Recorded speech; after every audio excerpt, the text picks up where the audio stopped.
Wanted to run a retrospective, a lessons learned session, as is often the case, and I had one all set up and ready, planned, and all that kind of stuff. And it was going to be a face-to-face session with flip charts and pens and post-it notes and sticky dots and all that kind of stuff.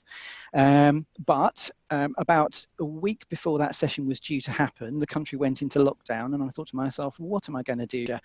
So I had a bit of a look at what kind of tools I could use, and I thought, okay, well, let's start in the obvious place with Teams. So I started with Teams. So let's have a look. If I go back to share my screen, I'll show you what that looks like. Right, so if I put Teams up here,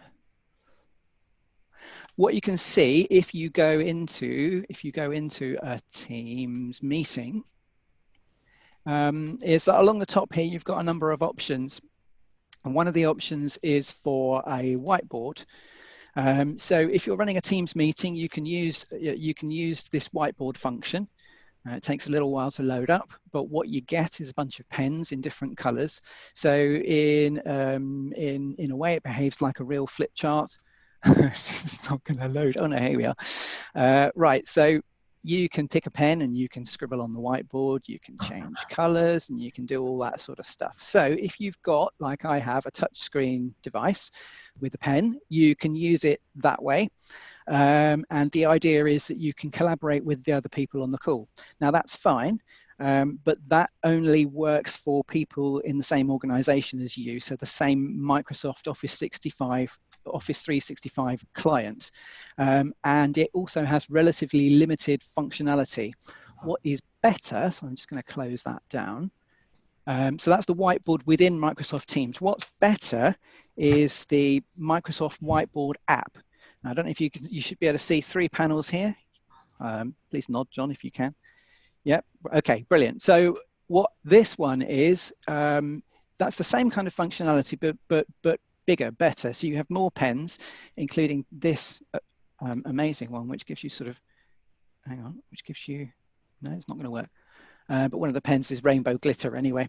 And what it enables you to, what it enables you to do is use a number of templates as well as things like sticky notes. So on here, you can have a note grid. So for example, if you're running a retrospective, you might choose to call that what went well. And on here, you might say, John turned up, which is good. And you might say, for example, Lindsay held the fort. But that enables you to do post-its. You can change the colors. So you could have a green post-it. If you have people signed up into here, you can vote on the post-its, which is the sort of equivalent of your sticky dots or what have you that you might use in a real live session. And once you've created a note grid like this, you can sort the notes. So you can sort by color. So if you're using color to indicate an emotional response, for example, you can do that. Or if you want to sort by reaction count, so the number of votes on a sticky, you can do that. Or you can sort alphabetically. So there are a number of things you can do with the stickies once they're up there.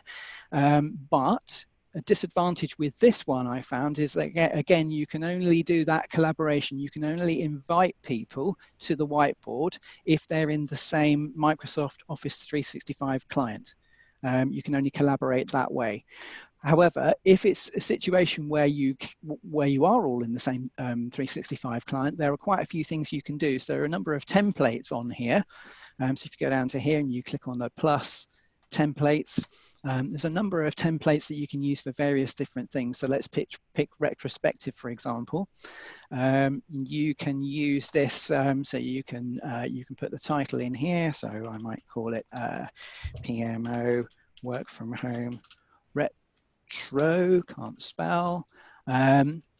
And you can use your stickies for what went well and all the rest of it. You can do all that.